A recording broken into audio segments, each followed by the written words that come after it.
How's it going, guys? Today we're going to be talking about seller financing in real estate. First thing you're probably wondering that you hear a lot of people talk about is why. Well, the benefit to seller financing right now, the why, is super easy to understand. Typically, you can negotiate your own terms, your own rate, down payment, amortization schedule.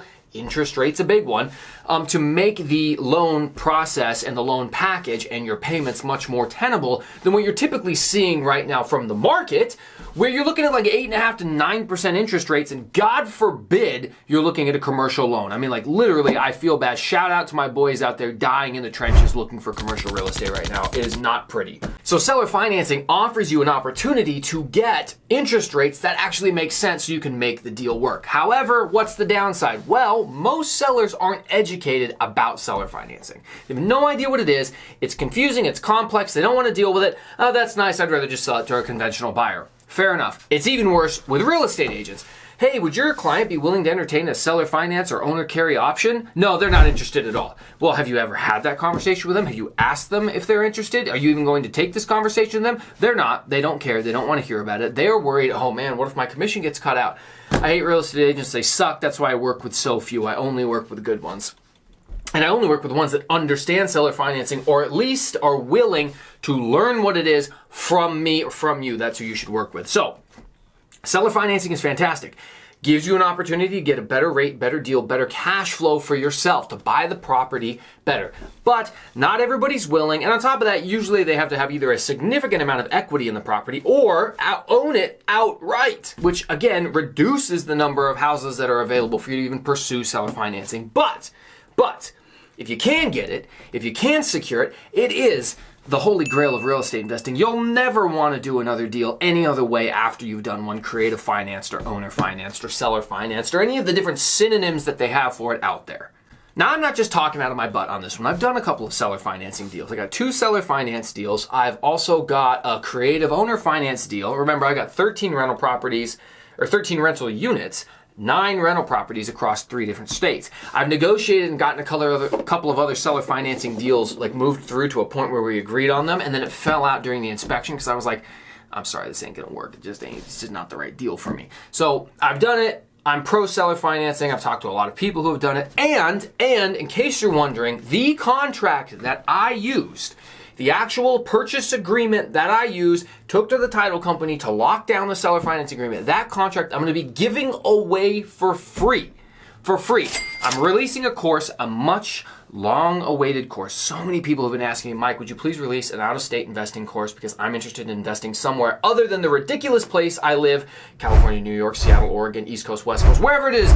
I want to invest in the Midwest where it makes sense and the numbers look a little bit better. Got it. Will you make a course for us, Mike? I really didn't want to spend the time, rather give the information for free, but I cannot stop saying no to, at this point, the hundreds of people who have asked. So I will.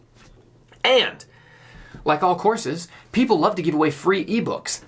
An ebook? No, not me. I'm going to be giving away a free $500. Like this was the actual price I paid the attorney, not some ethereal number I just plucked out of nowhere to make you feel like it's actually valuable. $500 contract that I used as my seller financing purchase agreement to buy multiple deals. All right, given away for free as your little freebie if you want to buy the course. So look for that in the future. I'll probably post a link to that in the description below, but it's not going to be available for at least a little while. Anyways, let's get back to the topic at hand, which is seller financing. So a lot of people wonder, okay, Mike, I get that I need to find somebody who does this. And then I get that I need to negotiate terms and rate and all that type of stuff. But once I've done that, where do I go next? How do I actually take this agreement that I made with an individual, maybe it was a handshake, maybe it was a little napkin math / agreement, how do I take that and convert it into an actual deal that's legally binding and will stand up in court and allow a title to transfer? What do I do in the process? Well, this is a great question. I had a phone call from a friend of mine who I saved him a ton of money by giving him a couple of tips. He was all ready to hire an attorney to draft a contract, yada, yada, yada. He was going to spend hundreds of dollars to do this seller financing transaction. And I said, slow your roll, my friend. And he's a real estate agent and an investor, and he didn't know this. So this is not common knowledge to everybody. I said, slow your roll. Let's talk about this for just a second. So this is what you do. let's say you've come to a gentleman's agreement, handshake agreement. Yeah, I'm going to buy this house. Here's the price, down payment, amortization, and the interest rate. Perfect. You got all the things that you need. Now, before you contact a real estate attorney, contact a title company. All right? Title companies are wonderful. They do more than just be the place that you send your earnest money. They do a whole bunch of stuff, including the actual recording of the title and the deed with the county, as well as carrying and transacting the money. And they have attorneys on staff. But one of the things that they most likely have, because every title company in the country has at one point dealt with a subject to or a seller financed or a wholesale agreement, this title company is going to have stock contracts, seller finance type contracts, stock contracts that they can use or that they can send you. Most of the time, they won't even charge you for it. Now, I know I just talked about how I paid $500 for a specific yada yada. Now, they're gonna send you the stock contract, but because it's stock, it may not apply exactly to your situation. May not apply exactly. And so what's gonna have to happen is you're gonna need to have an attorney review it. But here's the thing. When an attorney generates a contract out of thin air, costs a lot more money than if they're just reviewing an existing contract and saying, oh, we need to add a line here, and I need an extra signature here. Boom, done, way quicker, and they will charge you way less money than generating it out of thin air. They may charge you 30 minutes worth of time as opposed to 2.5 hours worth of time. And usually the going rate for attorneys is like $300 an hour. So you're welcome for the money saved. So first thing that you want to do, if you're looking at seller financing, call up the title company that you've used on your most recent transaction or phone a friend who wants to be a millionaire. Hey, who do I know that's done a recent deal in this area? Who's your preferred title company? Boom, I'm giving them a phone call. Hey, I was recommended by this investor that you guys have a good relationship with, and I'm going to bank on the fact that your good relationship is going to mean you're going to give me good service because I'm a nobody who doesn't have enough real estate deals. I'm going to make you feel bad if you treat me bad because you're friends with them. Perfect. Be smart, manipulate other people. Trademark that. Anyways, what I want you to do is call that title company and say, hey, I have a house that I want to buy. I've agreed to some terms with the seller. We want to finance it independently without a loan. Do you have any seller financing contracts, stock contracts that I could use where we could fill our terms out and conduct the deal through your title company, close with you guys, and carry the money with you guys? To which they'll most likely say, yeah, absolutely, no problem. We're going to secure a loan, or not a loan. We're going to secure a deal for us to be able to charge for title insurance and that type of stuff. Yeah, absolutely. Here's a stock contract. Boom, you're going to take that to him. All the terms you agreed to, 10% down, 2% interest rate, 15-year amortization, 50-year amortization, whatever it is. Fill all that type of stuff in. You're going to send it to the other guy. He's going to sign it. You're going to sign it. You're going to go back to the title company and say, here is our purchase agreement. Signed and authorized, we're ready to conduct the transaction. From that point, well, what happens next? They're going to go ahead and do their title search and history, which is common with every transaction. They're going to make sure that this individual actually has the legal authority to sell it. There's no outstanding liens. There's no outstanding mortgages. I've had seller finance deals drop out because he didn't want to tell me that, oh, yeah, I'm happy to sell you this property on seller financing. By the way, I have an existing mortgage with 80% still remaining to be paid. So, but you don't mind paying that off either, do you? You don't mind paying that off. Yeah, okay. That's why you do title search and title history. So they're going to do their title search, title history, bless the transaction as legally being able to be completed. And then from there, you may have decided there's a certain amount of earnest money, or maybe it's just straight up the down payment, whatever it is.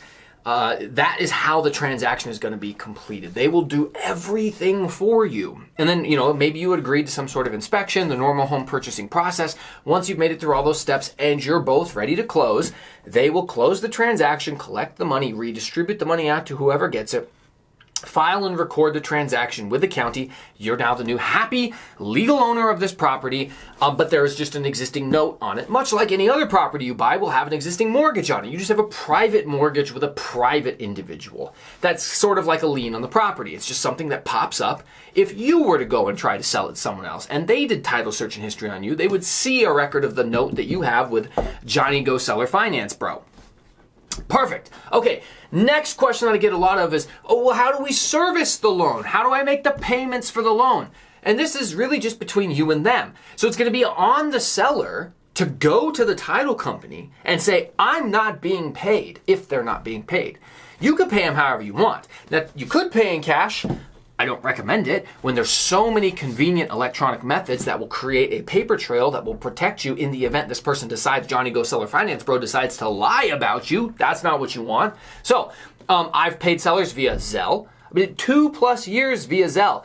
Little memo section, name of the property, dollar amount. Lines right up with the mortgage payment that we have every single month. I usually pay 4 to 5 days early. They love me. They've written letters of recommendations about my on-time payment as a client of theirs, and I've used that letter of recommendation to proposition other people for seller financing.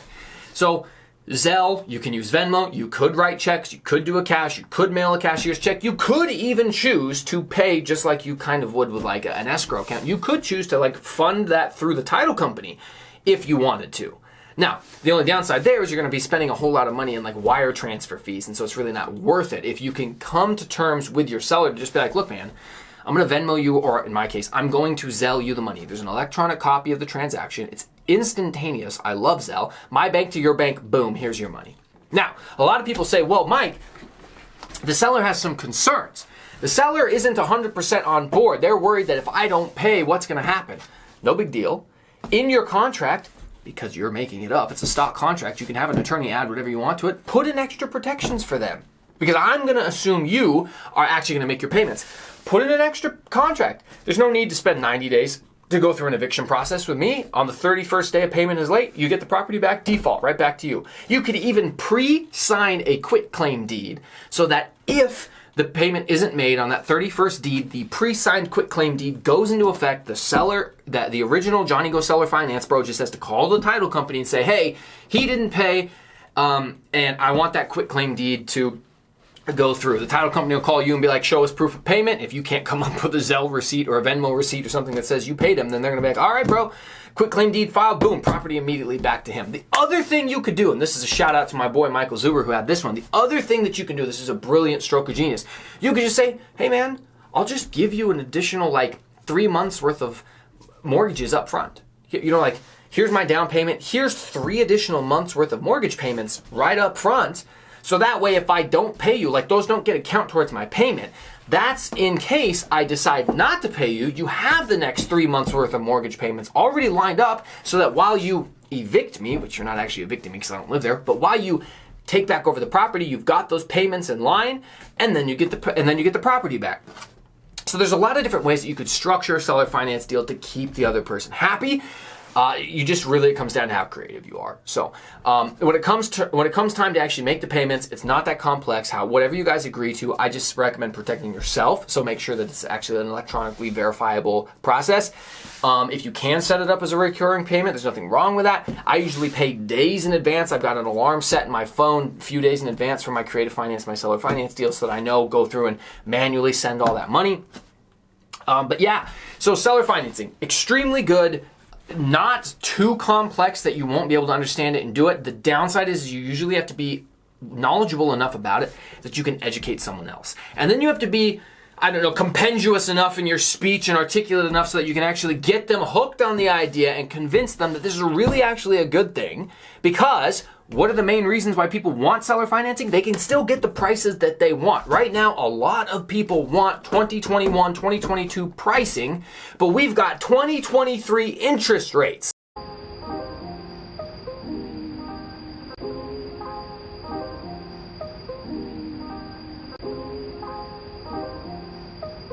And those interest rates are hot steaming garbage and making it very hard for a buyer to pay the price the seller still feels they're entitled to. And I can't say the seller's wrong to feeling entitled to that price because there are some people who will pay it. They have no need to sell. They just want to sell. So if you want to actually sell it, no pun intended, to them, sell the idea to them, typically I'm making 2 offers. Here is my conventional financing offer, and here is my seller financing offer. You may notice there's a minor discrepancy between seller finance offer and conventional finance offer. This one's way lower. Why? Because interest rates are garbage. This one is the price you want, or I'll even throw in extra money, because what do I care if I overpay within reason, if I overpay within reason, if I get fantastic terms. For me, it all comes down to the monthly payment. If I can get the monthly payment that I'm gonna owe this person and the down payment to a reasonable amount of money so that it cash flows, I can overpay for the property and just extend the amount of years that I'm gonna be making payments out. I don't ever intend to own this thing outright anyways. I'll refinance at some point. I just want it to cash flow here and now so it makes sense as an investment. I live off of cash flow. I don't live off of appreciation. I don't intend to sell. These are my opinions. If you like them, fantastic. If you don't, whatever. And that brings up one final point. What happens when you want to refinance out of your seller financing mortgage before you've actually paid it off? What can you do? Well, there's a couple of different options. Number one, you could just pay the thing off and then go do whatever you want with it. Now, in the event of a land contract, some seller financing agreements can be done as like a private mortgage. Some of them could be done as like a land contract. If you have a land contract, you're going to probably have to actually pay that off and then wait 6 months, possibly even a year before you can do a cash out refinance. Just like if you bought a property with a loan to do the BRRRR strategy and then you finish remodeling the property 3 months in, you have to wait a full year before you can actually get another loan on it because of federal guidelines. So that may be the case if you buy on a land contract. It may be different depending on what state you're in. You want to do that research ahead of time. You may be able to just have an existing seller finance loan you're making payments on every month and then decide, you know what, I'm going to refinance it and refinance into a conventional loan, no issues. There is also the option to refinance your seller financing agreement with the original seller. If you get them hooked and addicted to that monthly drip of cash flow, true passive income, the passive income that may have got them interested in real estate if you're buying like a multi-unit building, they may say to themselves, I kind of like getting a payment every month. It's nice to have a little extra spending cashish in my bank account when I take a trip down to Vegas or wherever it is that Johnny Go Seller Finance Bro is doing. So you might be able to refinance it with them, put some new debt on it, but just always make sure you want to structure it beneficially to yourself. So if you don't come to the end of the term of the loan naturally just by making your payments and you want to refinance, there are different ways to do it. You just have to make sure that you don't shoot yourself in the foot. Set yourself up so that you know exactly when and how you're going to do it. Talk to a mortgage company or a mortgage lender when it comes time saying, hey, I've got a private mortgage on this house. I want to refinance into a conventional loan. What do I have to do here? And they'll do a little research and they'll let you know. Guys, I really hope this video was beneficial to you. If you liked it, please leave a comment down below if you've done a seller financing deal or where you're struggling with the process. Leave me some questions. Appreciate your support as always. You guys look freaking fantastic. I know I need to do more long form content. We'll catch you next time.